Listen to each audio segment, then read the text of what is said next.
Prenons un volume d'air qui ne doit pas être très loin du volume de cette pièce. En ordre de grandeur, je pense qu'on y est. Un cube de 10 mètres de côté, donc 1000 mètres cubes.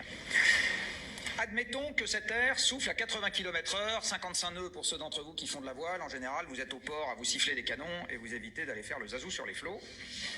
Enfin, sauf si vous êtes dans un sous-marin, auquel cas vous vous en fichez, ou sur un porte-avions qui est prévu pour ça. Mais enfin, si vous êtes sur un gentil voilier de 35 pieds, vous restez au port si vous avez le choix.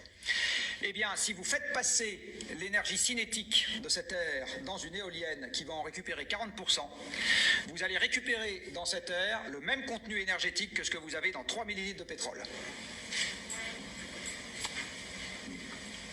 1000 mètres cubes d'air, une grosse éolienne, 3 millilitres de pétrole, 3 microgrammes d'uranium. C'est la raison pour laquelle ça sera plus cher. L'éolienne, aujourd'hui, vous délivre du kilowattheure en sortie d'éolienne à 6-8 centimes, sans stockage. Donc, dit autrement, il faut prendre le train quand le vent souffle.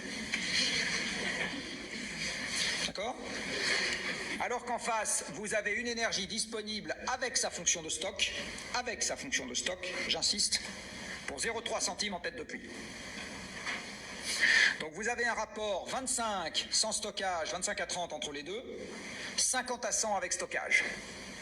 Vous pouvez avoir toutes les déclarations politiques de qui vous voulez et toutes les déclarations de monsieur Elon Musk que vous voulez, de manière irrémédiable. À cause de la physique, l'éolien et le solaire, ça sera un ordre de grandeur plus cher que ne l'ont été les énergies fossiles. Dire que c'est un ordre de grandeur plus cher, ça veut dire que si vous payez les gens la même chose, il faut employer 10 fois plus de gens dans le système énergétique pour sortir la même quantité d'énergie. Et donc ces gens-là ne font pas autre chose.